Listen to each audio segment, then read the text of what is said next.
ආයිබෝවන් කාලින ප්‍රවෘත්ති වාර්තාකරණයේ අංක 1 සියත ප්‍රධාන පාත විකාශය සමගින් මම අංජනා කරුණාරත්න ප්‍රථමයෙන් සිරස්තල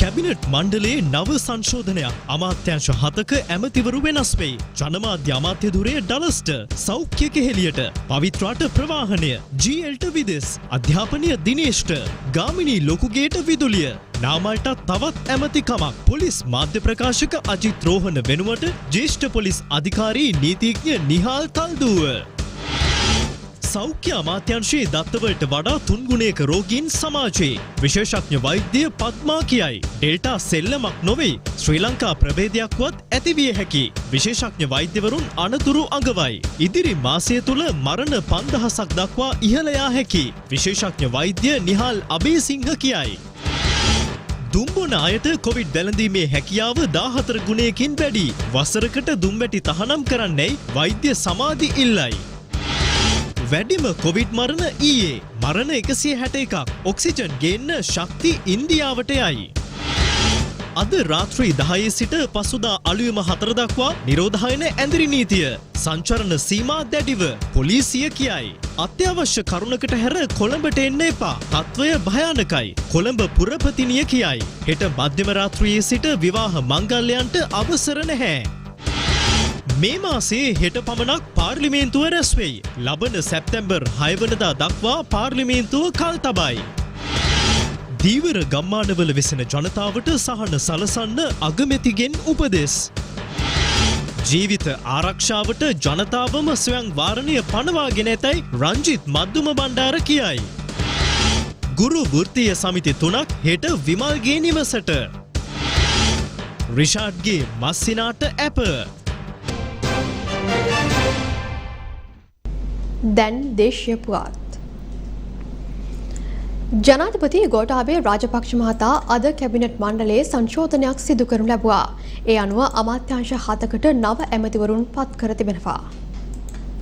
නව සංශෝධනය අනුව අධ්‍යාපන අමාත්‍ය ධුරය දැරූ මහාචාර්ය ජී.එල්. පීරිස් මහතා විදේශ අමාත්‍යවරයා ලෙස පත් කර තිබෙනවා. විදේශ අමාත්‍ය ධුරය දැරූ දිනේෂ් ගුණවර්ධන මහතා පත් කර ඇත්තේ අධ්‍යාපන අමාත්‍යවරයා ලෙසයි. සෞඛ්‍ය අමාත්‍යවරිය ලෙස කටයුතු කළ පවිත්‍රා වන්නිආරච්චි මහත්මියට පැවරී ඇත්තේ ප්‍රවාහන අමාත්‍ය ධුරයයි. ජනමාධ්‍ය අමාත්‍යවරයා ලෙස කටයුතු කළ කෙහෙලිය රඹුක්වැල්ල මහතායි අභිනව සෞඛ්‍ය අමාත්‍යවරයා ලෙස පත් කර ඇත්තේ. ප්‍රවාහන අමාත්‍ය ධුරය දැරූ ගාමිණී ලොකුගේ මහතා නව අමාත්‍ය සංශෝධනය අනුව විදුලි බල අමාත්‍යවරයා ලෙස පත් කර තිබෙනවා. විදුලි බල අමාත්‍ය ධුරය දැරූ ඩලස් අලහප්පෙරුම් මහතාට නව සංශෝධනයෙන් පවරා ඇත්තේ ජනමාධ්‍ය අමාත්‍ය ධුරයයි. අමාත්‍ය නාමල් රාජපක්ෂ මහතාට සංවර්ධන සම්බන්ධීකරණ අධීක්ෂණ අමාත්‍ය ධුරය පවරා තිබෙනවා. ඒ තරුණ සහ ක්‍රීඩා අමාත්‍ය ධුරයට අමතරවයි. මේ අතර අභිනව ජනමාධ්‍ය අමාත්‍ය ඩලස් අලහප්පෙරුම මහතා අද පස්වරුවේ සිය අමාත්‍ය ධුරයේ රාජකාරී ආරම්භ කළා. සෞඛ්‍ය අමාත්‍යංශයේ සිය කාර්ය මණ්ඩලයට සමුදුන් අමාත්‍ය පවිත්‍රා වන්නිආරච්චි මහත්මිය සියලු සෞඛ්‍ය කාර්ය මණ්ඩලවලට අද සිය කෘතඥතාවය පළ කළා. ඔබතුමන්ලා මට හදවතින් ලබා දීපු සහයෝගයට මගේ හෘදයාංගම ස්තුතිය පුද කරනවා. අපි මේ වැඩ කරපු කාලය තුල අපි කණ්ඩායමක් විදිහට වැඩ කළා. උත්සාහ ගත්තා අපි සියලු දෙනාම අපට පැවරිච්ච රාජකාරිය උපරිමයෙන් ඉෂ්ට කරන්න. ඒකම්තුමාගෙන් බලාපොරොත්තු වෙච්ච සහයෝගය 100ට ලක්ෂ වාරයක් මට ලැබුණා. අතිරේක තුමන්ලගෙන් සහයෝගය 100 ලක්ෂ වාරයක් ලැබුණා. අධ්‍යක්ෂ ජනරාල්තුමාගෙන් ලැබිච්ච සහයෝගය 100 ලක්ෂ වාරයක් ලැබුණා. සියලුම නියෝජ්‍ය අධ්‍යක්ෂ ජනරාල්තුමන්ලා සහකාර ලේකම්තුමන්ලා අධ්‍යක්ෂකතුමන්ලා මේ සියලු දෙනාම බලාපොරොත්තු දෙයට වඩා හැම වෙලෙම මට උදව් කළා. මේ අතර අභිනව සෞඛ්‍ය අමාත්‍ය කෙහෙලිය රඹුක්වැල්ල මහතා අද ට්විටර් පණිවිඩයක් නිකුත් කරමින් සඳහන් කළේ වත්මන් අභියෝගාත්මක තත්ත්වයේ පරාජය කිරීමට පුරවැසියන්ගේ සාමූහික වගකීම අත්‍යවශ්‍ය බවයි. ඒ වෙනුවෙන් ජනතාවගේ සහාය ලබා දෙන ලෙස Taman ඉල්ලා සිටින බවයි අමාත්‍යවරයා සඳහන් කර ඇත්තේ. මේ දක්වා සිදු කළ කාර්යභාරය වෙනුවෙන් පවිත්‍රා වන්නිආරච්චි අමාත්‍යවරිය ඇතුළු පිරිසට ස්තුති කිරීමටද අමාත්‍යවරයා කටයුතු කර තිබුණා. පොලිස් මාධ්‍ය ප්‍රකාශක තනතුරට සමුදින ජ්‍යෙෂ්ඨ නියෝජ්‍ය පොලිස්පති අජිත් රෝහණ මහතා මෙතෙක් තමාට මාධ්‍ය ලබා දුන් සහායට විශේෂ ස්තුතියක් පළ කළා. එසේම නව මාධ්‍ය ප්‍රකාශකවරයාට උපරිම සහාය ලබා දෙන ලෙසද අජිත් රෝහණ මහතා ඉල්ලා සිටිනවා. නව පොලිස් මාධ්‍ය ප්‍රකාශකවරයා ලෙස ජ්‍යෙෂ්ඨ පොලිස් අධිකාරී නීතිඥ නිහාල් තල්දුව මහතා පත් කර තිබෙනවා. වාර 4කදී පොලිස් මාධ්‍ය ප්‍රකාශක හැටියට කටයුතු කිරීමේදී සහෝදර මාධ්‍යවේදීන් මට දක්වන ලද සහයෝගය මම ඉතාම අගය කරන අතර ඉදිරියට එම සහයෝගය ජ්‍යෙෂ්ඨ පොලිස් අධිකාරී නිහාල් තල්දුව මහතා වෙත ලබා දෙන මෙන් ඉල්ලා සිටිනවා. ජ්‍යෙෂ්ඨ පොලිස් අධිකාරී නීතිඥ නිහාල් තල්දුව මහතා මහජන ආරක්ෂක අමාත්‍යාංශයේ ලේකම්වරයාගේ අනුමැතිය පරිදි අභිනව පොලිස් මාධ්‍ය ප්‍රකාශකවරයා ලෙස පත් කර තිබෙනවා. 1992 අගෝස්තු 2 වන දින උප පොලිස් පරීක්ෂකවරයෙකු ලෙස ශ්‍රී ලංකා පොලිස් සේවයට ඇතුළත් වූ තල්දුව මහතා 2008 වසරේදී සහකාර පොලිස් අධිකාරීවරයෙකු ලෙස උසස් වීම ලැබුවා. බදුල්ල මොනරාගල වැනි කොට්ටාශවල මෙන්ම එක්සත් ජාතීන්ගේ සාමසාධක හමුදාවට සම්බන්ධ වී ලයිබීරියානු රාජ්‍යයේද ඒ මහතා සේවය කර තිබෙනවා. පොලිස් අධිකාරීවරයෙකු ලෙස ඇල්පිටිය යාපනීය කොට්ටාස භාර නිලධාරී ලෙසත් ජ්‍යෙෂ්ඨ පොලිස් අධිකාරී ධුරයට උසස් වීම ලබා නැවත යාපනීය කොට්ටාසේ භාරවත් පසුව අධ්‍යක්ෂකවරයෙකු වශයෙන් බස්නාහිර පළාත් බුද්ධි කොට්ටාසය අපරාධ කොට්ටාසය සහ ත්‍රස්ත මර්දන හා විමර්ශන කොට්ටාශයෙහි රාජකාරී කළ ඒ මහතා 2021 වසරේදී පොලිස් මාධ්‍ය කොට්ටාශයේ අධ්‍යක්ෂකවරයා ලෙස පත් වුණා. ගාල්ල රිච්මන්ඩ් විද්‍යාලයේ ආදි ශිෂ්‍යයෙකු වන නිහාල් තල්දුව මහතා ශ්‍රී ජයවර්ධනපුර විශ්වවිද්‍යාලයේ වාණිජ්‍ය විද්‍යා විශේෂවේදී උපාධිධරයෙක්. එමෙන්ම එම විශ්වවිද්‍යාලයේ භූගෝලීය තොරතුරු පද්ධති සහ දුරස්ථ සංවේදය පිළිබඳ පශ්චාත් උපාධියද හදාරා තිබෙනවා. පොලිස් සේවයට සම්බන්ධ දෙස් විදෙස් පාඨමාලා රැසක් සහ පොලිසිය නියෝජනය කරමින් විදෙස් සම්මන්ත්‍රණ රැසකටද සහභාගී වී ඇති නිහාල් තල්දුව මහතා ශ්‍රේෂ්ඨාධිකරණ නීතිඥවරයෙකුද වනවා. විශේෂ පක්ෂනායක රැස්වීමක් අද පැවැත්වුණා. ඒ පාර්ලිමේන්තුව සංකීර්ණයේදී මේ මාසය සඳහා හෙට පමණක් පාර්ලිමේන්තුව රැස්වීමටයි එහිදී තීරණය කර ඇත්තේ. ඒ අනුව පාර්ලිමේන්තුව ලබන සැප්තැම්බර් 6 වනදා දක්වා කල් තබා තිබෙනවා. පවතින වසංගත තත්ත්වය හමුවේ පාර්ලිමේන්තුවේ ඉදිරි කටයුතු පිළිබඳ තීරණ ගැනීම සඳහා අද පක්ෂ නායක රැස්වීමක් පැවැත්වුණා. හෙට දිනේ සිට එළඹෙන සිකුරාදා දක්වා පාර්ලිමේන්තු කටයුතු පවත්වාගෙන යාමටයි මින් පෙර තීරණය කර තිබුණේ. කෙසේ වෙතත් අද පැවති පක්ෂ නායක රැස්වීමේදී මේ සම්බන්ධයෙන් අවසන් තීරණය ගෙන තිබෙනවා. මේ මාසයේ සඳහා හෙට දිනේ පමණක් පාර්ලිමේන්තුව රැස්වීමටයි පක්ෂ නායකයන් තීරණය කර ඇත්තේ. COVID-19 තාවකාලික විධිවිධාන පනත් කෙටුම්පත සම්මත කර ගැනීමට දෙවන වර කියවීම මෙන්ම නියෝග 4ක් සම්මත කර ගැනීම හෙට දිනේ සිදු කිරීමට නියමිතයි. ඉන්පසු සැප්තැම්බර් 6 වනදා දක්වා පාර්ලිමේන්තුව කල් තැබීමට තීරණය කළ බවයි සභානායක අමාත්‍ය දිනේෂ් ගුණවර්ධන මහතා සඳහන් කළේ. රැස්වීමෙන් අනතුරුව මාධ්‍ය වෙත අදහස් පළ කළ පක්ෂ නායකයින්.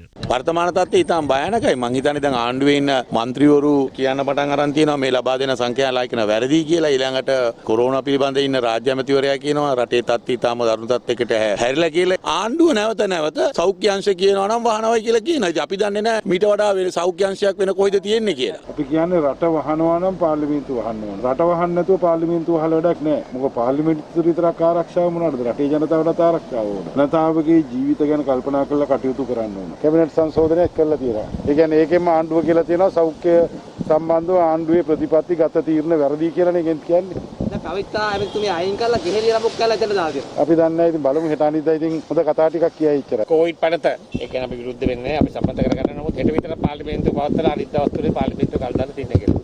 ආණ්ඩුව රට වැවෙන්නේ නැතු උඩට දැන් හැම පළාතම වහගෙන යනවා. ඒ කියන්නේ ජනතාව තේරුම් ගන්න මේකද ආණ්ඩුවට තේරෙන්නේ නැහැනේ. උද්ඝෝෂණ කරනකොට ඒවා නතර කරන්න මිනිසුන්ට සහයෝගය නොදී කටයුතු කරන්න තිබුණේ. ඒකෝට ඒගොල්ලෝ මොනවද කරන්නේ හිටියේ? ඒගොල්ලෝ ආණ්ඩුවට විරුද්ධ වෙන උද්ඝෝෂණයක් කියන බොහොම සහයෝගයෙන් වැඩ කටයුතු කරුවා. මේ හදන්නේ මේ රට අක්‍රිය කරන්න. කැබිනට් සංශෝධන ජනාධිපතිතුමාට ඕනෙලක කරන්න පුළුවන්. අද රැටත් කරන්න පුළුවන්, හෙටත් කරන්න පුළුවන්, අනිද්දාත් කරන්න පුළුවන්. ඒක කියන්න ඕන ආණ්ඩුවට දැන් දත්ත පිළිබඳව ආණ්ඩුවට ප්‍රශ්නයක් තියෙනවා. අපිට දැන් ජනාධිපතිතුමා ඔබතුමා කැමැත්තෙන් ඇදගෙන ඉන්නවද? නැත්නම් ඔබතුමා කවුරු අන්දනවා කියලා අපිට දන්නේ නැහැ. ජනාධිපති තීරණය කරන්න ඕනේ ඒක. මේක අමාත්‍යාංශ මාරු වෙනවා කියලා වෙනසක් කරනවා කියලා කියන්නේ කාටවත්. හැබැයි බලමු ඉඳලා බලමු. ඒ ප්‍රශ්නයක් නෑ අපිට. මේ අවස්ථාවේදී විපක්ෂ යටියට සම්පූර්ණ සහයෝගය ලබා දෙනවා ආණ්ඩුවට. දීවර ගම්මානවල වෙසෙන ජනතාවට සහන සලසන්න අග්‍රාමාත්‍ය මහින්ද රාජපක්ෂ මහතා උපදෙස් ලබා දී තිබෙනවා. ඒ රාජ්‍ය අමාත්‍ය ඉන්දික අනුරුද්ධ මහතා සමග පැවති සාකච්ඡාවකදී අග්‍රාමාත්‍ය මහින්ද රාජපක්ෂ මහතා දීවර අමාත්‍යවරයාව සිටි සමයේ ඔහුගේ සංකල්පයක් ලෙස ආරම්භ කළ දීවර ගම්මාන වැඩි දියුණු කිරීම සඳහා අග්‍රාමාත්‍යවරයා විසින් අද නිවාස විශේෂ රාජ්‍ය අමාත්‍ය ඉන්දික අනුරුද්ධ මහතාට උපදෙස් ලබා දුන්නා. ග්‍රාමීය නිවාස සහ ඉදිකිරීම හා ගොඩනැගිලි ද්‍රව්‍ය කර්මාන්ත ප්‍රවර්ධන රාජ්‍ය අමාත්‍යවරයා සමග අද පැවති සාකච්ඡාවකදී අග්‍රාමාත්‍යවරයා මෙම උපදෙස් ලබා දුන්නා. අග්‍රාමාත්‍යවරයා දීවර අමාත්‍යවරයාව සිටි සමයේ දිවයින පුරා ඇති මුහුදුබඩ ප්‍රදේශ සහ වැව් ආශ්‍රිත දීවර ගම්මාන 60කට වැඩි ප්‍රමාණයක් ඉදිකර තිබෙනවා. මෙහිදී අග්‍රාමාත්‍යවරයා ප්‍රකාශ කර ඇත්තේ මෙම දීවර ගම්මාන වැඩි දියුණු කිරීම, සංවර්ධනය කිරීම, නඩත්තු කිරීම සහ එම ගම්මානවල ජීවත් වන ජනතාවට සහන සැලසීමට අවශ්‍ය කටයුතු සම්පාදනය කළ යුතු බවයි. එම ජනතාවට සහන සැලසීම සඳහා 2022 අයවැය සඳහා ඉදිරිපත් කිරීමට යෝජනාවලියක් සකස් කරන ලෙස අග්‍රාමාත්‍යවරයා තමන්ට උපදෙස් දුන් බවයි රාජ්‍ය අමාත්‍ය ඉන්දික අනුරුද්ධ මහතා ප්‍රකාශ කළේ. එමෙන්ම දීවර ගම්මාන ආශ්‍රිතව නව නිවාස ව්‍යාපෘති ආරම්භ කිරීමට ඇති හැකියාව පිළිබඳව සොයා බලා කටයුතු කරන ලෙසද අග්‍රාමාත්‍යවරයා විසින් රාජ්‍ය අමාත්‍යවරයාට උපදෙස් ලබා දී තිබෙනවා. සෑම දිනකම රාත්‍රී 10 සිට පසුදා අලුයම 4 දක්වා නිරෝධායන ඇඳිරි නීතිය ක්‍රියාත්මක වනවා. එය නැවත දැනුම් දෙනතුරු දිවයින්ටම බල පැවැත්වෙන බවයි යුද්ධ හමුදාපති ජෙනරාල් ශවෙන්ද්‍ර සිල්වා මහතා ප්‍රකාශ කළේ. පවතින කොවිඩ් වසංගත ව්‍යාප්තිය සැලකිල්ලට ගනිමින් නිරෝධායන ඇඳිරි නීතිය අද සිට පැනවීමට ඊයේ තීරණය කළා. එය සෑම දිනකම රාත්‍රී 10 සිට පසුදා අලුයම 4 දක්වා දිවයිනටම බල පැවැත්වෙනවා. නැවත දැනුම් දෙනතුරු නිරෝධායන ඇඳිරි නීතිය ක්‍රියාත්මකයි. එම කාල සීමාව තුළ අත්‍යවශ්‍ය සේවාවන් හැර සෙසු පුද්ගලයන්ට සංචරණය තහනම්. එමෙන්ම හෙට මධ්‍යම රාත්‍රියේ සිට නැවත දැනුම් දෙනතුරු විවාහ මංගල්‍ය සඳහාද අවසර හිමිවන්නේ නැහැ. නිවෙස්වල හෝ උත්සව ශාලාවල විවාහ මංගල්‍යයන් පැවැත්විය නොහැකි බවයි යුද්ධ හමුදාපතිවරයා ප්‍රකාශ කළේ. ඊයේ මධ්‍යම රාත්‍රියේ සිට ජනතාව ඒකරාශී වන අවස්ථාවන්ටද අවසර හිමිවන්නේ නැහැ. අවන්හල්වල වරකට රැස්විය හැක්කේ ඒවායේ ධාරිතාවෙන් 50%කට නොවැඩි පිරිසකට පමණයි. එසේ වුවද ප්‍රසිද්ධ ස්ථානවල ගැවසීමෙන් වළකින ලෙස යුද්ධ හමුදාපති ජෙනරල් ශවේන්ද්‍ර සිල්වා මහතා දැනුම් දෙනවා. කොවිඩ් වසංගත ව්‍යාප්තිය පාලනය කිරීමේ තවත් පියවරක් ලෙස මෙම තීරණය ගත් බවයි ඔහු පවසන්නේ. එමෙන්ම පළාත් අතර ගමනාගමනයේද සම්පූර්ණයෙන්ම තහනම්.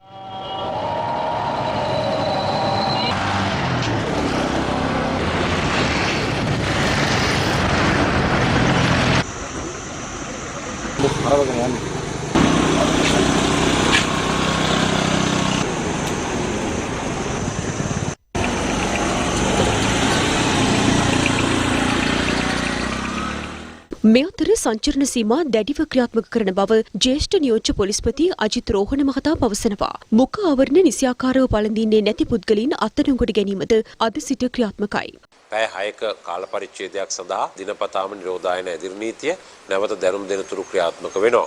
නිරෝධායන ඇදිරි නීතිය ක්‍රියාත්මක වන කාල පරිච්ඡේදය තුළ අත්‍යවශ්‍ය සේවාවලට අයත් වාහන හැරෙන්නට වෙනත් කිසිම වාහනයකට ගමන් කිරීමට හැකියාවක් ලැබෙන්නේ නැහැ. එවැනි අය අත්අඩංගුවට ගැනීමටත් එවැනි වාහන පොලිසිය භාරයට ගැනීමටත් සිදු වෙනවා. නිරෝධායන ඇදිරි නීතිය ක්‍රියාත්මක වන කාල පරිච්ඡේදයේදී වුවත් යම් කෙනෙකුට අසනීප තත්වයක් සඳහා ළඟම තියෙන රෝහලක් වෙත ගමන් කිරීමට හැකියාව තිබෙනවා. තමාගේ වාහනයෙන් හෝ වෙනත් වාහනයකින් රෝගියෙකු රෝහල වෙත රැගෙන ගොස් නැවත ආපසු ගමන් කිරීමට හැකියාවක් තිබෙනවා. විවාහය ලියාපදිංචි කර ගැනීමට අවශ්‍ය වන්නේ නම් ඒ සඳහා අවස්ථාව තිබෙනවා. විවාහ ලියාපදිංචියක් සඳහා අදාළ මනාලයා මනමාලිය එවැගේම ඔවුන්ගේ දෙමව්පියන් විවාහ රෙජිස්ට්‍රාර්වරයා සහ සාක්ෂිකරුවන් දෙදෙනෙකුගේ සහභාගීත්වයෙන් ඒ කටයුතු සෞඛ්‍ය ආරක්ෂණ ක්‍රම අනුගමනය කරමින් කර ගැනීමට හැකියාවක් තිබෙනවා. සාමාන්‍ය ජනතාවට පළාත් අතර සංචරණය කිරීමට අවස්ථාවක් ලැබෙන්නේ නැහැ. පළාත් වල මායිම් වලට වාහන වලින් පැමිණ නැවත පාගමනින් ගමන් කර නැවත වාහනයකින්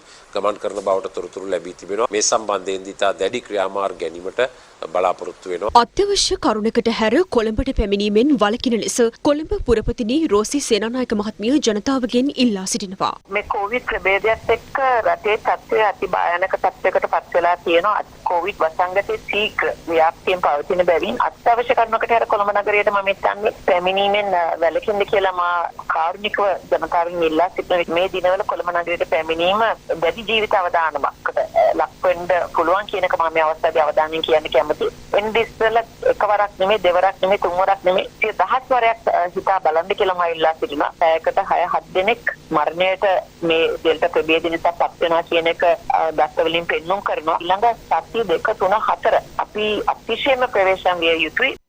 මේ අතර නැවත දැනුම් දෙනතුරු අන්තර් පළාත් දුම්රිය ගමනාගමනය සම්පූර්ණයෙන්ම නවතා තිබෙනවා.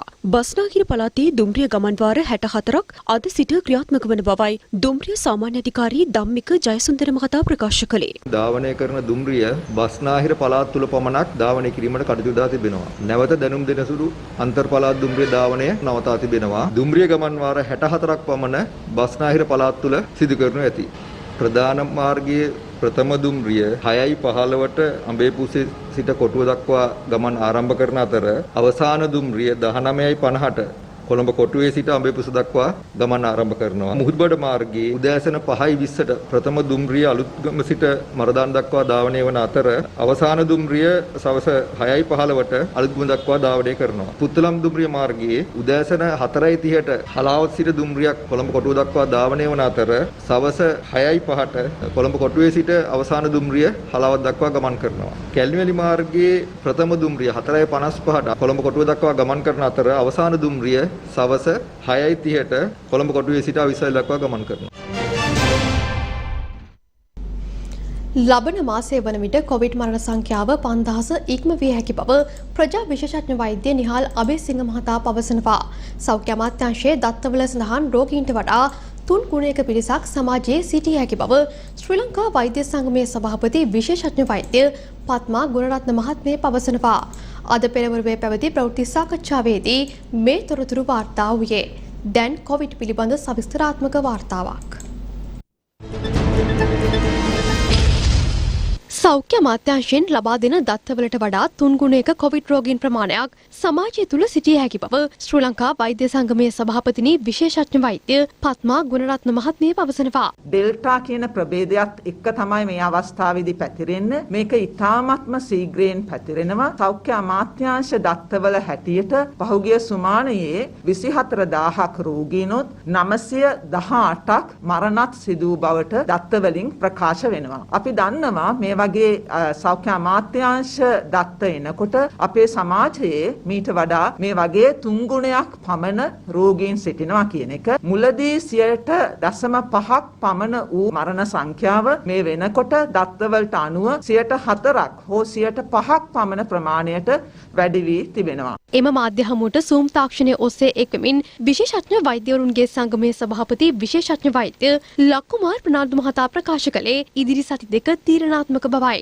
මේ ඩෙල්ටා ප්‍රභේදය කියන එක අපේ ජනතාවේ විශාල ලෙස හැදුණොත් මේකෙන් අපි විශාල දෙනෙක් හැදුණොත් ඒකේ තියෙන එක් අවශ්‍යයක් තමයි ගොඩක් දෙනෙක් හැදුනාම අපි අතර නව ප්‍රභේද ඇති වෙන අවදානමක් තියෙනවා. සමහර විට ඉන්දියන් ප්‍රභේදයේ කියව වගේ ශ්‍රී ලංකන් ප්‍රභේදයක් වුණා ඇතිවියෝ අලපන්න බෑ.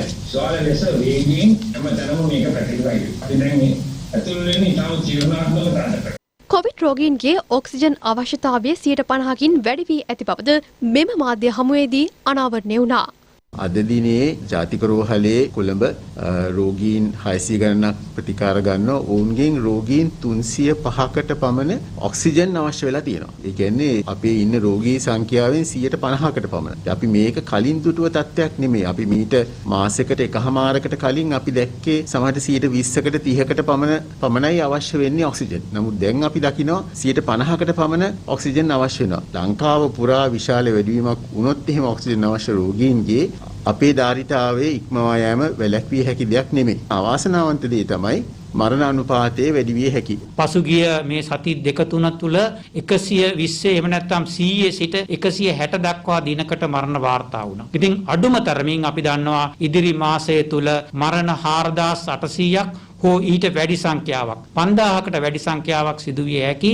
ඒකම ලෝක සෞඛ්‍ය සංවිධානයේ විශේෂඥ වෛද්‍යවරුන් අනිකුත් විද්වතුන් එකතු වෙලා කරපු පුරෝකතනේ ඔබ දැක්ක පසුගිය දවස්වල අවම වශයෙන් 15000ක මරණ සංඛ්‍යාවක් එහෙම නැත්නම් 30000ක මරණ සංඛ්‍යාවක් මේ දෙසැම්බර් වෙනකොට සිද්ධ වෙන්න පුළුවන් අපි නිවැරදි තීරණ නොගත්තොත්. අකණ්ඩව 7 වන දිනටත් මෙරට දෛනික කොවිඩ් මරණ 100 ඉක්මවා ඊයේ දිනත් වාර්තා වුණා. වාර්තා වූ මරණ සංඛ්‍යාව 161ක්. ඒ අනුව ගත වූ දින 7ක කාලය තුලදී පමණක් මෙරටින් වාර්තා වූ කොවිඩ් මරණ සංඛ්‍යාව 985ක්. මෙරට සමස්ත කොවිඩ් මරණ සංඛ්‍යාවද 6096 දක්වා ඉහළ ගොස් තිබෙනවා. මේ අතර මහනුවර මහයාව ප්‍රදේශයේ වැඩිහිටි නිවාසයක සිටි වැඩිහිටියන් තිදෙනෙකු කොවිඩ් වෛරසය ආසාදනය වී මිය ගොස් තිබෙනවා. එම වැඩිහිටි නිවාසයේ වැඩිහිටියන් ඇන්ටිජන් පරීක්ෂාව සඳහා යොමු කර ඇති අතර ඉන් 47 දෙනෙකු කොවිඩ් රෝගීන් බවටයි තහවුරු වී තිබෙන්නේ. මේ අතර ඉන්දියාවෙන් ඔක්සිජන් රැගෙන ඒම සඳහා නාවික හමුදාවේ ශක්ති නෞකාව ත්‍රිකුණාමලය වරායෙන් ඉන්දියාවේ චෙන්නයි බලා අද පස්වරුවේ පිටත් යාමට නියමිත බවයි නාවික හමුදා මාධ්‍ය ප්‍රකාශක කපිතාන් ඉන්දික ද සිල්වා මහතා සියතට ප්‍රකාශ කළේ. කොවිඩ් වෛරසය ආසාදනය වූ නවරෝගීන් 3435 දෙනෙකු පිළිබඳව ඊයේ දින තහවුරු වුණා. ඒ අනුව මෙරට සමස්ත කොවිඩ් රෝගීන්ගේ සංඛ්‍යාවද 3,54,000 සීමාව ඉක්මවා ගොස් අවසන්. මහරගම පොලිස් ස්ථානයේ නිලධාරීන් 15 දෙනෙකු කොවිඩ් රෝගීන් බවට තහවුරු වී තිබෙනවා. ඒ අනුව ආශ්‍රිතයින් නිරෝධායනය සඳහා යොමු කිරීමටයි සෞඛ්‍ය අංශ කටයුතු කළේ.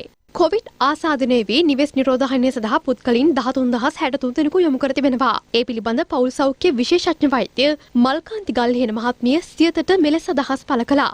13063න් අපි 8623ක් නැවත ආපහු මේකෙන් එළියට දාලා තියෙනවා. නමුත් ඒ වගේම අපි හොස්පිටල් ඇඩ්මිට් කරලා තියෙන්නේ මේ වෙනකොට රෝගීන් 291ක්.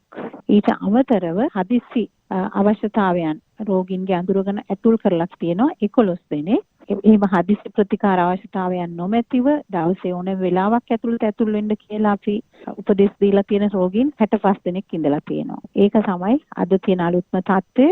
මේ අතර දුම්බැටි හා මද්‍යසාර භාවිතා කරන පුද්ගලයෙකුගේ කොවිඩ් අවදානම සම්බන්ධයෙන් දුම්කල හා මද්‍යසාර පිළිබඳ ජාතික අධිකාරිය සභාපති වෛද්‍ය ආචාර්ය සමාධි රාජපක්ෂ මහතා සියතට අදහස් පළ කළා. මේ නව කොරෝනා 19 වෛරසය තමන්ගේ ශරීරය තුළට ඇතුල් වුණාට පස්සේ ඒ කොරෝනා 19 ආසාදිතයෙක් බවට පත්වීම ඉතාමත්ම 14 ගුණයකින් විතර වැඩි වෙනවා සිගරට් බොන නැත්තම් දුම් උරන කෙනෙකුට. මොකද නිතර සිගරට් දුමෙන් තමන්ගේ පෙනහැල්ල ඉතාම අකර්මණ්‍ය වෙලා තියෙන වෙලාවක මේ කොරෝනා 19 වෛරසය ශරීරගත වුණාම ඉතාමත්ම ඉක්මනින් එයා කොරෝනා ආසාදිතයෙක් බවට පත් වෙනවා. ඒ වගේම අතිගරු ජනාධිපතිතුමාගෙන් ඒ වගේම රජයෙන් මම ඉල්ලීමක් කරනවා මේ කොරෝනා 19 වසංගතය මේ තියෙන අවස්ථාවේ අඩුම ගානේ වසරකටවත් මේ දුම් ඇටි තහනම් කරන්න මේ මධ්‍යසාර තහනම් කරන්න කියන ඉල්ලීමත් මම ඉදිරිපත් කරන්න කැමතියි. කොවිඩ් වෛරසය මර්ධනය සඳහා ලබා දෙන ෆයිසර් එන්නත් මාත්‍රා ලක්ෂයක් අද අලුයම දිවයින්ට රැගෙනු ලැබුවා. කොවිඩ් මර්ධන එන්නත් වැඩසටහන අද දිනේදීත් ක්‍රියාත්මක වූයේ මේ ආකාරයෙන්.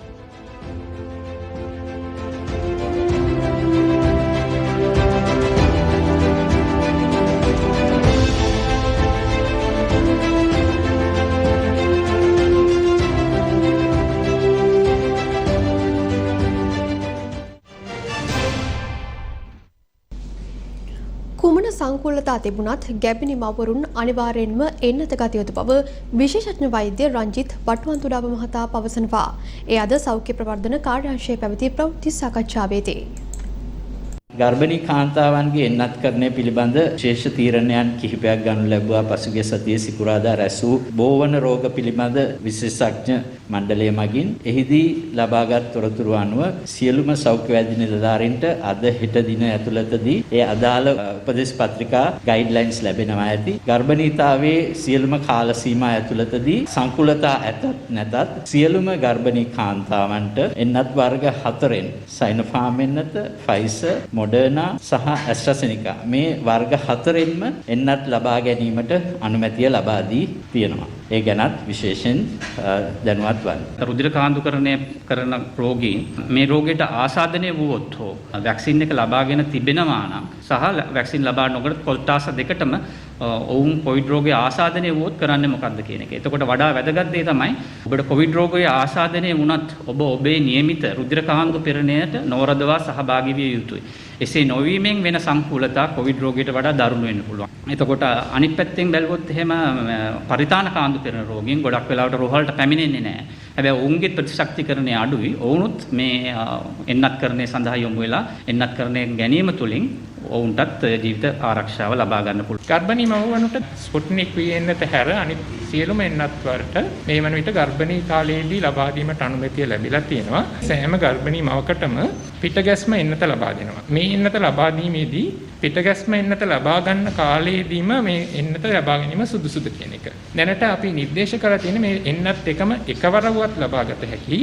එහෙම නැතුව කිසියම් ගැටලුවක් තියෙනවා නම් පළමුවෙන්ම ප්‍රමුඛතාවය ලබා දිය යුත්තේ ඔබගේ ජීවිතය ආරක්ෂා කිරීමට ලබා ගන්න කොවිඩ් එන්නතට. හෘද රෝගීන් සමහර වෙලාවට මැලිකමක් දක්වනවා එන්නත ලබා ගන්න.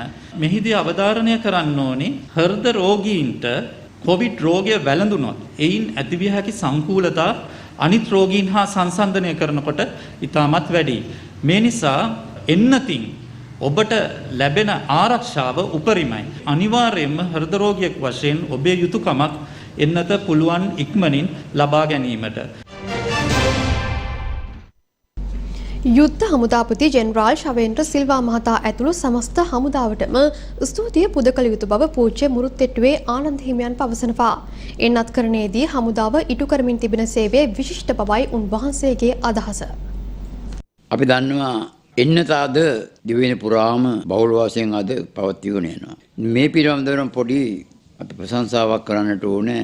හමුදාපති ශවේන්ද්‍ර සිල්වා මැතිතුමා වෙනදාට වඩා සැලකිල්ලකින් යුක්තව මේ එන්නත් ක්‍රමය අද පටන් ගන්න තිබෙනවා. අපි දැක්ක බොහෝ තැන්වල එන්නත විදිනකොට මිනිස්සුන්ට සුව පහසු විදිහට හොඳ ඉඳගන්න තැම්පත් කරලා අඩුම තරමින් කෝපි එකක් තේ එකක් වගේ දේවල්ක් දීලා මිනිසුන්ගේ විඩාවට අර පෝලිං වලින් මිනිසුන්ට විඩාව අත්හැරීමේ ඉදිරියට මහා පහසුකම් රාශියක් ඇති කරගෙන තමයි එතුමා මේ එන්නත් ක්‍රමය අද කරන්නේ. අපි ඇත්තෙන්ම අගය කරන්න ඕනේ. පසුගිය එන්නත ගැහුව සෞඛ්‍ය දෙපාර්තමේන්තුව තුළින් අද විධිමත් ක්‍රමයකට හැම දිනාටම එන්නත ලැබෙන ආකාරයට සරස්වා තීවීමක පිළිබඳ අපි ශවේන්ද්‍ර සිල්වා විධාමදාපතිතුමා ස්තුතිවන්ත වෙන්නට ඕනේ.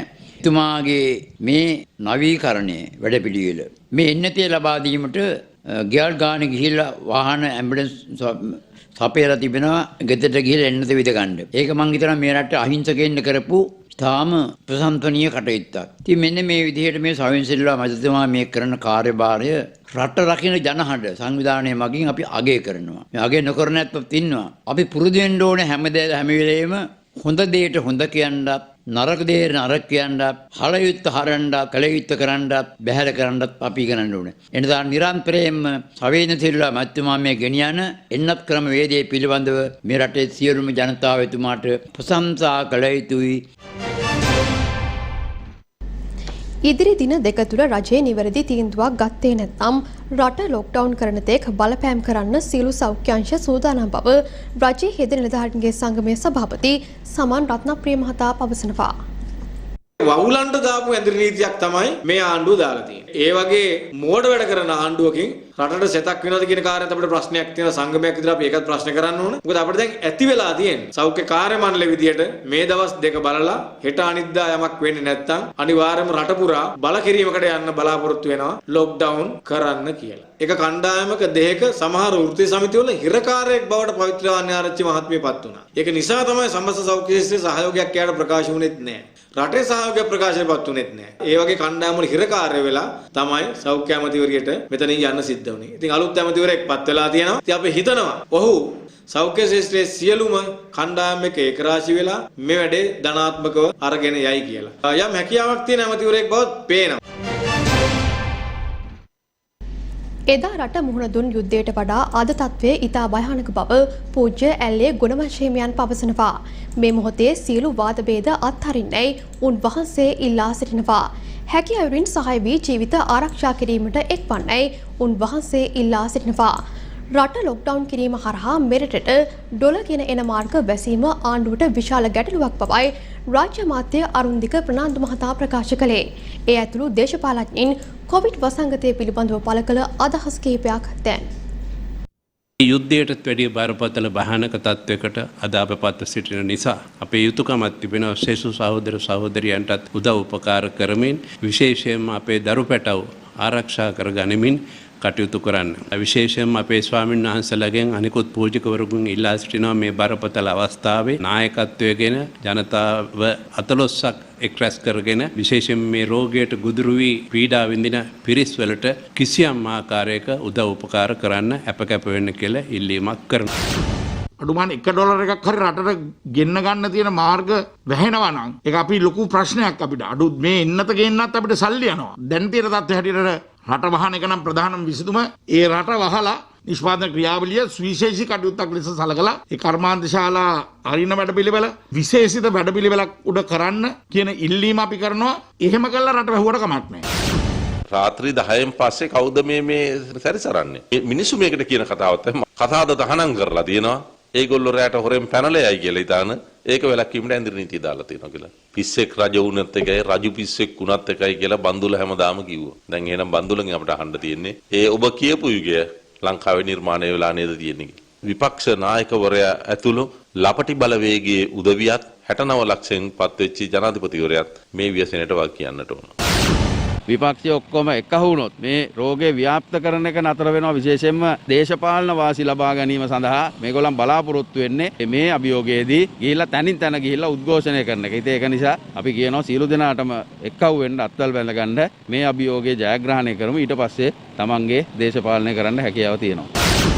අගමැතිතුමා කියන වයස 12ට වැඩි අයට එන්නත් ලබා දෙන්න ඕනේ කියලා. ලංකාවේ වයස 12ට වඩා ප්‍රමාණය ඉන්නවා ලක්ෂ 170ක් 60ට වැඩි ප්‍රමාණයක් එක්ක. මේ අයට දෙන්න මාත්‍රා ලක්ෂ 340ක් ඕනේ. එහෙම ප්‍රමාණයක් ලැබිලා තියෙනවා. ඉතින් මේ තත්ත්වය තුළ මේ එන්නත් කරණයත් ඉතාම අසාර්ථක තත්ත්වයකට පත් වෙලා තියෙනවා. ඒ වගේම දැන් බහුලන්ට ඇතුළු නිසාචරයින්ට කොවිඩ් හැදෙන ඉඳ වෙන්න ඇති රාත්‍රී 10 ඉඳන් 4 දක්වා මේ සංචාරන සීමා නැදිරි නීතිය පවරලා තියෙනවා. පාර්ලිමේන්තුව දවස් 4 තියන්නේ නැතුව වහනවා. හැබැයි රට ඇරලා. ඒතර මැති ඇමතිවරු පාර්ලිමේන්තු මන්ත්‍රීවරු රැකුණාම ඇද්ද? රටේ ජනතාවට කෙලවුණාට කමක් නැද්ද? hina හැන තැන් කියන්න බෑඟ පුරාම හැම තැනින්ම hina යනවා. ඉස්සරහනුත් hina යනවා, පස්සෙනුත් hina යනවා. සෞඛ්‍ය ඇමතිතුමිය විදියට පවිත්‍රා දේවී වන්නිආරච්චි මහත්මිය අසාර්ථකයි කියලා අපි බොහොම හොඳට දන්නවා. හැබැයි ඒක බාර දීලා තියෙන්නේ දෙවියන්ට බාර දෙන්න ඕනයි කියපු පුද්ගලයෙකු. මීට මාස 5කට කලින් ජනාධිපතිතුමා කිව්වා අපි තමයි හොඳටම කොරේ කියලා. දැන් කොරේ මරේ වෙලා තියෙන්නේ. සෞභාග්‍ය දැන් හොඳටම ඇති. දැන් මේ දීපු සෞභාග්‍ය බැලුවම ඉතිරිලා පැතිරිලා ගිහිල්ලා තියෙන්නේ. තවත් ලැබෙන සෞභාග්‍යයක් නෑ. දැන් තියෙන්නේ ජීවිතේ අන්තිම හුස්ම පොද ඉතුරු කරගන්න එක විතරයි. උදේට නැගිටිනකොට මා ලොකු බලාපොරොත්තු නෑ. ගඳ සුවඳ දැනුනොත් ඇති කියලා තමයි මේ රටේ මිනිස්සු දැන් ආණ්ඩුවට කියන්නේ. මේ වන විට ලෝකයේ වැඩිම කොවිඩ් රෝගීන් ඇමරිකා එක්සත් ජනපදයන් සහ ඉන්දියාවෙන් වාර්තා වනවා. ලෝකයේ සමස්ත කොවිඩ් රෝගීන්ගේ සංඛ්‍යාව 20,79,84,087. කොවිඩ් නිසා 43,74,761ක් මිය ගොස් තිබෙනවා. කොවිඩ් වලදී ලෝකයේ සුවය ලැබුවන්ගේ සංඛ්‍යාව 18,60,47,031ක් වනවා. දැන් කොවිඩ් පිළිබඳ ලෝක වාර්තාව. ලෝක කොවිඩ් වසංගත තත්ත්වය සැලකීමේදී ඇමරිකා එක්සත් ජනපදයේ සහ ඉන්දියාව වැඩිම රෝගීන් වාර්තා වන රටවල් දෙක බවට පත්ව තිබෙනවා. ඇමරිකා එක්සත් ජනපදයෙන් මෙතෙක් වාර්තා වී ඇති කොවිඩ් රෝගීන්ගේ සංඛ්‍යාව 3,74,66,718ක්. ඇමරිකා එක්සත් ජනපදයේ සමස්ත කොවිඩ් මරණ සංඛ්‍යාව 6,37,561ක්. ඉන්දියාවේ 3,22,25,175 දෙනෙකු කොවිඩ් රෝගයට ගොදුරු වී තිබෙනවා. ඉන් 4,31,674ක් මිය ගොස් ඇති බවයි මාධ්‍ය වාර්තා කරන්නේ. වර්තමානයේ ඇමරිකාව තුළ ඩෙල්ටා ප්‍රභේදය ශීඝ්‍රයෙන් ව්‍යාප්ත වන බවද මාධ්‍ය වාර්තා කර තිබෙනවා. දිනකට ආසාදිතයින්ගේ සංඛ්‍යාව ලක්ෂ 2 ඉක්මවා යා හැකි බවට එරට සෞඛ්‍ය අංශ අනුතුරු අඟවනවා. විශේෂයෙන් එන්නත් නොකළ පුද්ගලයන් අතර කොවිඩ් ආසාදිතයින් ශීඝ්‍ර ලෙස ඉහළ යන බව ඇමරිකා එක්සත් ජනපදයේ ජාතික සෞඛ්‍ය ආයතනයේ අධ්‍යක්ෂ ආචාර්ය ෆ්‍රැන්සිස් කොලින්ස් පවසනවා. ඉන්දියාවේ දෛනික කොවිඩ් ආසාදිතයින්ගේ සංඛ්‍යාව 33,000 ඉක්මවා තිබෙනවා. දල වශයෙන් දිනකට මරණ 425ක් සිදුවන බවයි වාර්තා වන්නේ. උතුරු අයර්ලන්ත ජාතිකයින් සෞඛ්‍ය ආරක්ෂිත ක්‍රම ඉතා අඩුවෙන් පිළිපදින බවයි එරට සෞඛ්‍ය අංශ පවසන්නේ. මේ නිසා සෞඛ්‍ය කාර්ය මණ්ඩල බලවත් තර්ජනයකට මුහුණ දී සිටින බව එරට මාධ්‍ය වාර්තා කරනවා. උතුරු අයර්ලන්ත රජය එරට ජනතාවගෙන් ඉල්ලා සිටින්නේ වහා මුහුණු ආවරණ පළඳින ලෙසයි. වික්ටෝරියා ප්‍රාන්තය සම්පූර්ණයෙන්ම ලොක්ඩවුන් කර තිබෙනවා. නමුත් වික්ටෝරියාවෙන් නව රෝගීන් 20 දෙනෙකු වාර්තා වී තිබෙනවා. මින් 14 දෙනෙකු වෛරසය බෝවන කාලය තුල නිරෝධායනයේ සිටි අය බවයි වාර්තා වන්නේ. මේ අතර මෙල්බන් හිද ඩෙල්ටා ප්‍රභේදය ශීඝ්‍රයෙන් පැතිර යන බව අද මාධ්‍ය වාර්තා කරනවා. මේ අතර කියුබාවේ ප්‍රධාන ඔක්සිජන් කම්හලක ක්‍රියාකාරීත්වය බිඳ වැටී තිබෙනවා. කියුබාව තුළ කොවිඩ් ඩෙල්ටා ප්‍රභේදය ශීඝ්‍රයෙන් පැතිර යමින් පවතිනවා. සැලකිය යුතු සංඛ්‍යාවක් සෞඛ්‍ය සේවකයින් මියගොස් ඇති බවයි වාර්තා වන්නේ. කියුබාවෙන් වාර්තා වන දෛනික කොවිඩ් ආසාදිතයින්ගේ සංඛ්‍යාව 9,000ක් පමණ වන බවයි ජාත්‍යන්තර මාධ්‍ය පවසන්නේ. ජාත්‍යන්තර සංඛ්‍යාලේඛන හා සැසඳීමේදී මරණ අනුපාතය 100%ක් පමණ වනවා. බිඳ වැටී ඇති ඔක්සිජන් කම්හලේ ක්‍රියාකාරීත්වය යථා තත්ත්වයට පත් කිරීමට ක්‍රියා කරමින් සිටින බව කියුබානු සෞඛ්‍ය ඇමතිවරයා පවසනවා. රෝග ලක්ෂණ පෙන්වන්නේ නැති නමුත් කොවිඩ් ආසාදිතයෙකු නිසා ඕස්ට්‍රේලියාවේ මහා ඩාවින් සහ කැතරින් දින 3කට අගුළු දමා තිබෙනවා. උතුරු ප්‍රදේශයේ ප්‍රධාන අමාත්‍ය මයිකල් ගර්නර් අද මෙම තීරණය දැනුම් දුන්නා. මෙම පුද්ගලයාට වැළඳී ඇති වෛරස් ප්‍රභේදය කුමක්දයි යන්න හඳුනා ගැනීමට පරීක්ෂණ ආරම්භ කර තිබෙනවා. ගුරු විදුහල්පති වර්ජනයට අදට දවස් 35යි. ගුරු වෘත්තීය සමිතිය සන්ධානයට අයත් සංගම් 3ක් හෙට විමල් වීරවංශ අමාත්‍යවරයා හමුවීමට නියමිත බවද වාර්තා වනවා. මේ අතර ලංකා ගුරු සේවා සංගමේ ප්‍රධාන ලේකම් මහින්ද ජයසිංහ මහතා පවසන්නේ සීලු සංගම් එක්කොට වහා විසඳුමක් දිය යුතු බවයි. ගුරු වැටුප් විෂමතා වර්ජනයට අදට දවස් 35යි. පැවති සියලු සාකච්ඡා අසාර්ථක වුණා. මෙම ගුරු විදුහල්පති වැටුප් විෂමතා විසඳීම සඳහා අනු කමිටුවක් ක්‍රියාත්මකයි. මහින්ද අමරවීර, ඩල සලහප්පෙරුම, ප්‍රසන්න රණතුංග සහ විමල් වීරවංශ යන අමාත්‍යවරුන් මීට අයත්. ඒ අනුව හෙට දින අමාත්‍ය විමල් වීරවංශ මහතාගේ නිල නිවසේදී ගුරු වෘත්තීය සමිති සන්ධානයට අයත් වෘත්තීය සමිති 3කට සිය ගැටලු සම්බන්ධයෙන් සාකච්ඡා කිරීමට කැඳවීමක් ලැබී තිබෙනවා. කෙසේ වෙතත් ලංකා ගුරු සේවා සංගමේ ප්‍රධාන ලේකම් මහින්ද ජයසිංහ මහතා ප්‍රකාශ කළේ එක් වෘත්තීය සමිති කැඳවා කල් නොමරා සියලු වෘත්තීය සමිති එකවර හමු වී නිසි විසඳුම් ලබා දීමට කටයුතු කළ යුතු බවයි. ගෘහ විදුහල්පති සේවාවල වැටුප් විෂමතා විසඳීම වෙනුවෙන් වාර්තාවක් ලබා දීමට පත් කළ තිබෙන කැබිනට් අනු කමිටුව මේ දිනවල වෘත්තීය සමිති එකින් එක කැඳවාගෙන යනවා. හෙට දවසේ ගුරු විදුහල්පති වෘත්තීය සමිති සම්දානයේට අයත් වෘත්තීය සමිති 3කට උන් සාකච්ඡා ලබා දීලා තිබෙනවා. නමුත් මේ වෘත්තීය සමිති 3 විසින්ම පෙරලා උන්ට දැනුම් දීලා තිබෙනවා අපි මේ සාකච්ඡාවට සහභාගී වන්නේ සම්දානයක් ලෙස එකමුතුව එහෙම නැතුව තනි වෘත්තීය සමිති ලෙස නෙවෙයි කියන කාරණේ. ඔවුන්ගේ පැත්තෙන් නැවත අපිට කිසිදු දැනුමක් කළා නැහැ සම්දානයේ සාකච්ඡාවක් සඳහා. කෙසේ වෙතත් නමුත් අපි අවධාරණය කරනවා තනි වෘත්තීය සමිති කැඳවමින් කාලයක ආදමන නැතුව වෘත්තීය සමිති සියල්ල එකට කැඳව තීරණයක් අරගෙන වහාම මේ ප්‍රශ්නේ විසඳීමට අදාළව ක්‍රියාමාර්ගවල තව දිනවල ලෙස අපි හිතනවාට මේ ඇමති අනු කමිටුවකට ආණ්ඩුවට අවධානය කරනවා. ජීවිත ආරක්ෂාව වෙනුවෙන් ජනතාවටම අද සංචරණ සීමා පනවා ගන්නට සිදුව ඇතැයි පාර්ලිමේන්තු මන්ත්‍රී රංජිත් මද්දුම බණ්ඩාර මහතා පවසනවා. ඒ අද කොළඹ පැවති මාධ්‍ය හමුවකදී මිනිස්සු ගෙවල් වල මැරෙනවා. අද රෝහල් වල ධාරිතාව ඉක්මවලා ගිහිල්ලා. ආණ්ඩුවේ ඇමතිවරු කියන දැන් ධාරිතාවේ ප්‍රශ්නයක් ගැනලු මං අහන්නේ මෙහෙම උලමොට්ටල කතා කියන අයද ඉන්නේ. අද ලෙඩ්ඩු කියනවා අපිට වෛද්‍ය උපදෙස් නැහැ. ගෙවල් වල මරණ නරක වෙන තත්ත්වයටපත් වෙලා තියෙනවා. මේ තත්ත්වයටයි රටපත් උනේ. ඕන වෙලාවට ඕන තීන්දුව ගත්තේ නැති නිසා. අපි ජනාධිපතිට කියනවා ආණ්ඩුවට කියනවා යුද්ධයට ගත්ත තීන්දුව වසංගතයකට අරන් හරියන්නේ නැහැ. මේවා වසංගත මරණ නෙවෙයි ආණ්ඩුවේ ගත්ත අදූරදර්ශී තීන්දුව නිසා ජනතාවගේ ජීවිත වලින් වන්දි ගවනවා. මේවා මිනිමරුන් විදිහට අපි අඳුරන්නේ. අපි ඉල්ලුම් කරනවා ජනතාවට සංචරණ සීමාවන් නෙවෙයි සංචරණේ සම්පූර්ණයෙන් නැවතිලා අපි අපේ ජීවිත ආරක්ෂා කරගන්න රට ලොක්ඩවුන් කරන එකට අපි එක්කහුවෙමු. දැන් මේ තත්ත්වය යටතේ රජය ලොක්ඩවුන් කරන්නේ නැහැ. අද රෑ ඉඳලා ඇදිරි නීතිය දාලා තියෙනවා. ඒ කියන්නේ රැට විතරයි මේක බෝ වෙන්නේ. මේක ඇත්තටම වැඩි බෝ වෙන්නේ දවල් වරු. රජයේ කාර්යාල පුද්ගලිකාංශයේ තැන්වල බස් එකේ ට්‍රේන් එකේ මිනිස්සු යන්නේ දවාලට. ඒතකොට දවාලටයි සංචරණ සීමාවක් තියෙනවා. මේගොල්ලෝ කියන්නේ මිනිස්සු මරුණාට ප්‍රශ්නයක් නැහැ ආර්ථිකය බේරෙනවා. මිනිස්සු මරණ බියෙන් ඉන්න රටක ආර්ථිකයක් කොහොමද දියුණු වෙන්නේ? අද මිනිස්සු ඔක්කොම මරණ බයෙන් මාත් ඇතුළු. එතුමා එදා ඡන්දේ දවසේ මොකද කිව්වේ? උදෙන්ම ඡන්ද බෝලට ගිහින් ඔබේ යුතුයකම ඉටු කරන්න. මගේ යුතුයකම මම ඉටු කරන්න. දැන් ඉෂ්ට කරනවානේ. මුළු මහත් ජනතාව එක්කහුව වෙලා කියනවා රට වහලා අපේ ජීවිත බේරන්න කියලා. සත පහකට ගණන් ගන්න නැති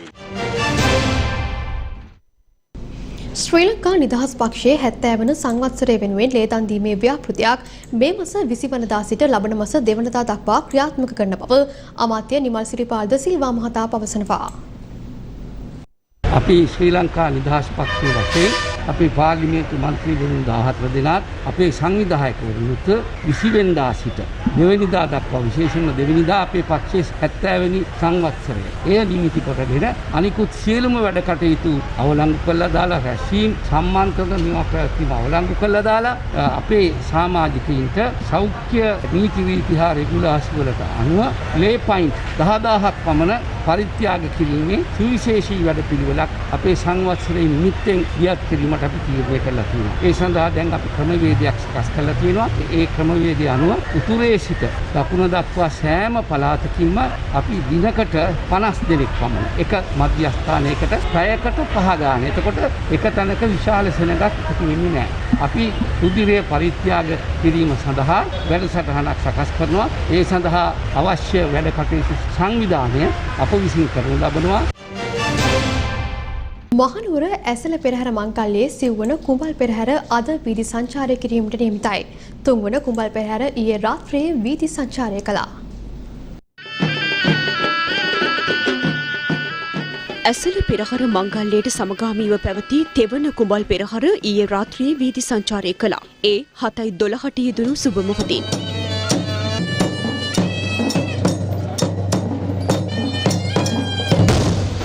ශ්‍රී දළදා මාලිගාවෙන් පිටත් වූ පෙරහර දළදා වීදිය ඊල් සේනානායක වීදිය ඔස්සේ රජ වීදියට හැරී ඉහළට විත් ගෙවතීම සිදු වුණා.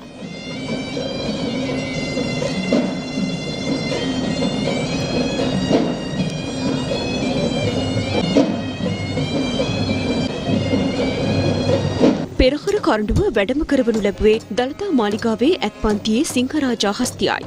දෑන ඇතුන් ලෙස ගමන් කළේ බුරුම රාජා සහ පණ්ඩුල යන හස්තීන්. මහනුවර ශ්‍රී දළදා පෙරහරේ ගමන් ගන්නා හස්තීන් දේශීය රෙදි උපයෝගී කරගනිමින් දේශීය බතික්කරුවන් ලවා වර්ණ ගන්වා මෙවර මහනුවර ඇසළ පෙරහරට එක්ව සිටිනවා. බතික් අත්‍යන්ත්‍ර දේශීය ඇඟලුම් රාජ්‍ය අමාත්‍ය දයාසිරි ජයසේකර මහතාගේ සංකල්පයක් අනුවයි මෙය ක්‍රියාවට නංවා ඇත්තේ. වසර 30කට පසු මෙලෙස මහනුවර දළදා පෙරහරේ ගමන් ගන්නා හස්තීන් දේශීය බතික් වලින් සැරසී සිටීම විශේෂත්වයක්. මේ අතර ඇසළ පෙරහර මංගල්‍යයේ සිව්වන කුඹල් පෙරහර අද රාත්‍රියේ වීදි සංචාරය කිරීමට නියමිතයි. මේ අතර අනුරාධපුර සඳහිරු සෑයේ චූඩාමාණික්‍ය රැගත් පෙරහර අද වාරියපොළ ශ්‍රී විශුද්ධාරාම විහාරස්ථානයේ වෙත පැමිණීමට නියමිතයි. චූඩාමාණික්‍ය රැගත් පෙරහර හෙට වට්ටාරාම ශ්‍රී අරහන්ත මලියදේව රජමා විහාරස්ථානයේ දක්වා වැඩම කිරීමට නියමිතව තිබෙනවා. මෙම පෙරහර පැවැත්වෙන්නේ සෞඛ්‍ය ආරක්ෂිත ක්‍රමවේදයන්ට අනුකූලවයි. පාර්ලිමේන්තු මන්ත්‍රී රිෂාඩ් බදුදීන්ගේ මස්සිනා ඇප මත මුදාහරින ලෙස කොළඹ මහේස්ත්‍රාත් අධිකරණය අද නියෝග කළා. ඒ රුපියල් ලක්ෂ 5ක ශරීර ඇපයක් මතයි.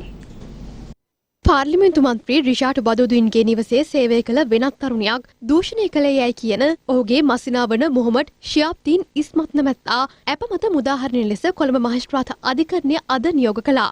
ඒ අනුව අදාළ සැකකරු රුපියල් ලක්ෂ 5ක ශරීර ඇපයක් මත මුදා හැරීමට නියෝග කළ කොළඹ ප්‍රධාන මහේස්ත්‍රාත් බුද්ධික සී රාගල මහතා සැකකරුගේ විදේශ ගමන් බලපත්‍රය අධිකරණයට බාර දිය යුතු බවටද නියෝග කළා. එමෙන්ම සාක්ෂිකරුවන්ට බලපෑම් කිරීමෙන් වළකින ලෙසද මහේස්ත්‍රාත්වරයා විසින් සැකකරුට අවවාද කළා. මෙම පැමිණිල්ල අද කැඳවනු ලැබූ අවස්ථාවේදී සැකකරු අධිකරණයට ඉදිරිපත් කර නොතිබූ අතර ඔහු වෙනුවෙන් පෙනී සිටි නීතිඥ හේමන්ත ගමගේ මහතා අධිකරණය හමුවේ ඉල්ලීමක් කරමින් මෙම විමර්ශනය ආරම්භ කර තිබෙන්නේ වෙනත් අපරාධ සිද්ධියකදී බිඳිත දැරිය විසින් කරන ලද ප්‍රකාශයක් මත බව සඳහන් කළා. ඒ අනුව මෙම අපරාධය සිදු වූ දිනය සහ පැමිණිල්ල ඉදිරිපත් වූ දිනය සම්බන්ධයෙන් මේ දක්වා නිශ්චිත කරුණු අනාවරණය වී නොමැති හේයින් ඒ සුවිශේෂී කරුණක්සේ සලකා තම සේවාදායකයා ඇප මත මුදා හැරින්නයි නීතිඥවරයා ඉල්ලා සිටියා. ලංකා බැංකුවේ 22 වන මහා කළමනාකරු ලෙස KAD සුමන සිරි මහතා පත් කර තිබෙනවා.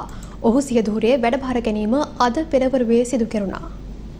ලංකා බැංකුවේ 22 වන මහා කළමනාකරු ලෙස AD සුමනසිරි මහතා අද සියදුරේ රාජකාරිය ආරම්භ කළා. ලංකා බැංකුවේ ආයතනික සහ විධායක කළමනාකාරීත්වයේ තනතුරු රැසක් ඒ මහතා හොබවා තිබෙනවා. නියෝජ්‍ය මහා කළමනාකරු ආයතනික අයකර ගැනීම, නියෝජ්‍ය මහා කළමනාකරු මානව සම්පත් යන ධුරයන් හොබවමින් ඒ මහතා සුවිශේෂී කාර්යභාරයක් මින් පෙර ඉටු කළා. 1990 වසරේදී ලංකා බැංකුවේ සේවයට එක් වූ සුමනසිරි මහතා ශ්‍රී ජයවර්ධනපුර විශ්වවිද්‍යාලයේ ව්‍යාපාර පරිපාලනය පිළිබඳ ගෞරව උපාධිධරෙක්. හාවර්ඩ් බිස්නස් ස්කූල් සහ ශ්‍රී ලංකා පශ්චාත් උපාධි කළමනාකරන ආයතනයෙන්ද ඒ මහතා විශේෂ පුහුණු පාඨමාලා හදාරා තිබෙනවා. ලංකා බැංකුව වසර 82ක් මේ රටේ ආර්ථිකය නංවාලීම සඳහා සුවිශේෂී කාර්යභාරයක් ඉටු කරලා තියෙනවා. ශ්‍රී ලංකා ආර්ථිකයට අවශ්‍ය ජීවරුද්‍රය මූල්‍යමය අංශයෙන් ලබා දීම අපේ ප්‍රධාන කාර්යයක් වෙනවා. විදේශ විනිමය ආරක්ෂා කර ගැනීමත් විදේශ විනිමය රටට ලැබීම දිරිමත් කිරීමටත් අවශ්‍ය ක්‍රියාමාර්ග රාශියක් ගනිමින් තිබෙනවා. මේ රටේ ජනතාවට අයිති ලංකා බැංකුව රටේ ආර්ථිකයට වගේම ජනතාවටත් සුවිශේෂ පහන්ටමක් වෙනවා නොඅනුමානයි. ප්‍රධාන පුවත් විකාශය අවසන්. සුබ සන්ධ්‍යාවක්. දිනපතා අලුත් වීඩියෝ සහ ප්‍රවෘත්ති නැරඹීමට ඉහත බටන් එක ක්ලික් කර සියත TV subscribe කරන්න.